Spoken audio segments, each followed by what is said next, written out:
Hello guys, welcome to study hub 24/7। आज हमारा topic है the 20 most important questions on कोविड-19। सो आज हम आपको 20 ऐसी क्वेश्चंस देंगे जो कोविड से रिलेटेड सबसे इम्पॉर्टेंट हैं और इनकी एग्ज़ाम में आने की संभावना सबसे ज़्यादा है। आइए हम उन क्वेश्चंस को देखते हैं।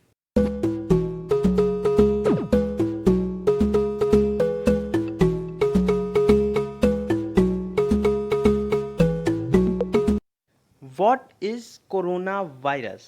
कोरोना वायरस क्या है?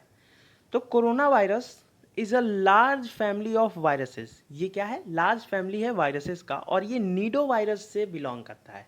अब ये नीडो वायरस क्या होता है?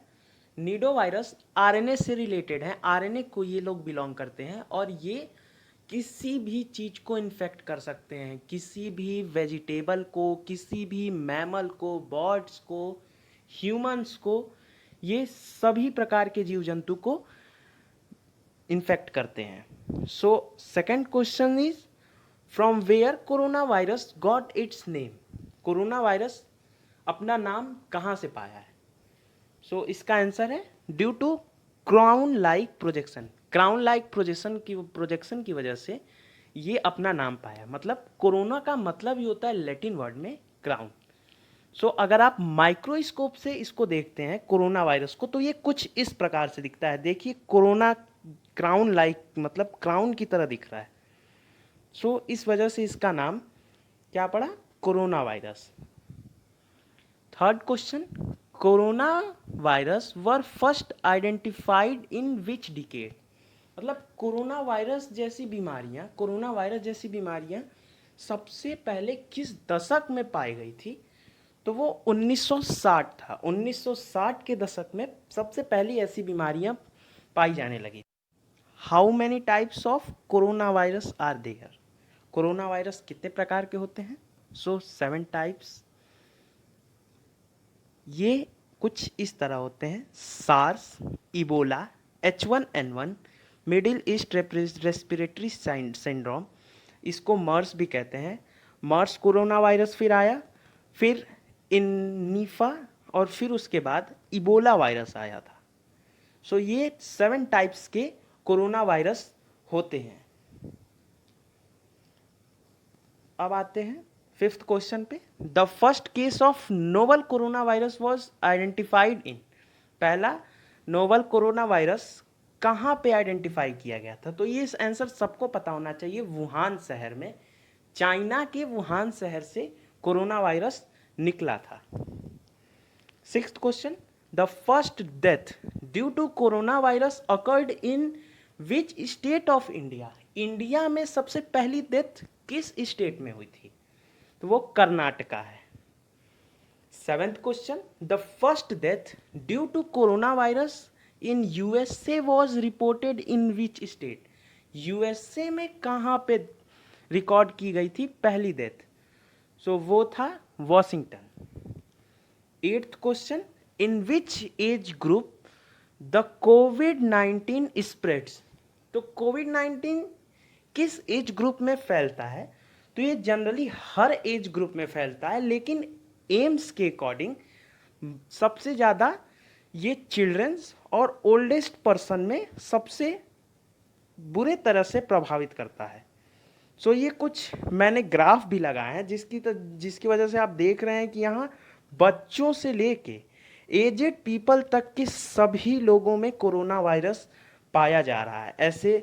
कोई ऐसा एज ग्रुप नहीं है जिसमें नहीं पाया गया है। Ninth question, which of the following diseases are related to corona virus? तो कोरोना वायरस से रिलेटेड ऐसे कौन कौन से डिसीज हैं? तो ऐसे 2 ही डिसीज हैं, मर्स और सार्स। तो आइए 10th क्वेश्चन पे चलते हैं। What is the full form of SARS? SARS का फुल फॉर्म क्या है? तो severe acute respiratory syndrome. 11th question, SARS virus was spread in 2002 in which country? तो सार्स वायरस कहाँ से स्प्रेड हुआ था 2002 में? वो था चाइना। जी हाँ, चाइना से ही सार्स भी निकला था। और 12th question, what is the full form of MERS? MERS का फुल फॉर्म क्या है? So Middle East respiratory syndrome. और ये जो मैंने इसमें फोटो लगाई है, इससे आप देख सकते हैं कि ये कैमल से ह्यूमंस में ट्रांसमिट हुआ था, मतलब कि ये बीमारी भी एनिमल से ह्यूमंस में जाती थी। और 13 क्वेश्चन क्या है? So MERS was first spread over in which country? तो मर्स किस कंट्री से स्प्रेड होना शुरू हुआ था? वो है सऊदी अरेबिया। सऊदी अरेबिया में कैमल को सबसे ज़्यादा प्रिफर किया जाता है, और जायज़ सी बात है, तो सबसे ज़्यादा वहाँ पे ही स्प्रेड हुआ था, और सबसे पहली बार भी वहीं से स्प्रेड होना शुरू भी किया गया हुआ था। 14th question, name the vaccine that is jointly developed by German company BioNTech and US pharma giant Pfizer for कोविड-19। तो वो वैक्सीन का नाम है BNT162। ये वैक्सीन जर्मन कंपनी और यूएस कंपनी के द्वारा मिल के बनाई जा रही है।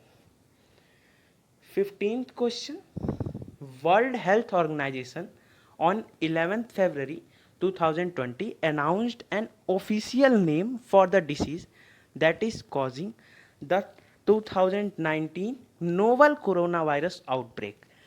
सो इसका नाम कोविड-19 रखा गया है, और ये 11th February 2020 को रखा गया था WHO के द्वारा।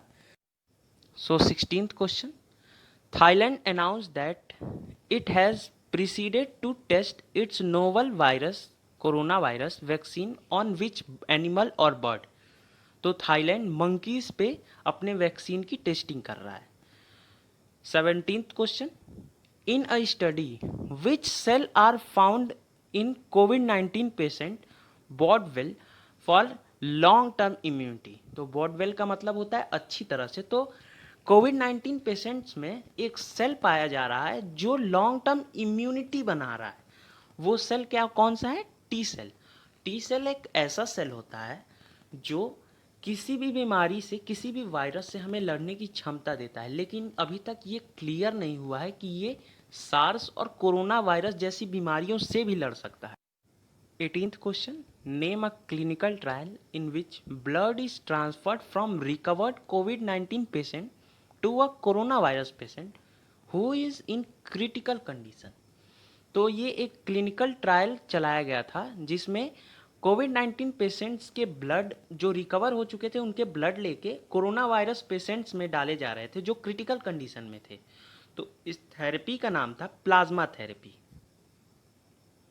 19th question, the United States Food and Drug regulatory body allowed emergency use of which drug for treatment of severely ill कोविड-19 पेशेंट। तो इमरजेंसी यूज लगा दिया गया था किस ड्रग पे? यूएसए के द्वारा। सो वो था remdesivir. 20 question, which of the section endemic disease state empower government UTs to special formulate take measures and regulation contain any outbreak. इस क्वेश्चन का मतलब ये है कि ऐसा कौन सा सेक्शन है जो गवर्नमेंट को ये पावर देता है कि किसी भी एंडेमिक डिसीज, एंडेमिक का मतलब होता है किसी एक कंट्री में कोई बीमारी फैली हो। पेंडेमिक का मतलब हो कि पूरे वर्ल्ड में जो बीमारी फैल गई हो। कोरोना वायरस जो है वो हमारा पेंडेमिक डिसीज है जो पूरे वर्ल्ड में आज फैल चुकी है। तो गवर्नमेंट को ये पावर सेक्शन 2 देता है जिसमें आप कोई भी एक्शन, कोई भी मेजर ले सकते हैं कि बचाने के लिए अपनी पब्लिक को। So thank you guys for watching. Study hub को आप सब्सक्राइब करें और हमारी वीडियो अच्छी लगी हो तो इसे लाइक करें और ज़्यादा से ज़्यादा लोगों में शेयर करें।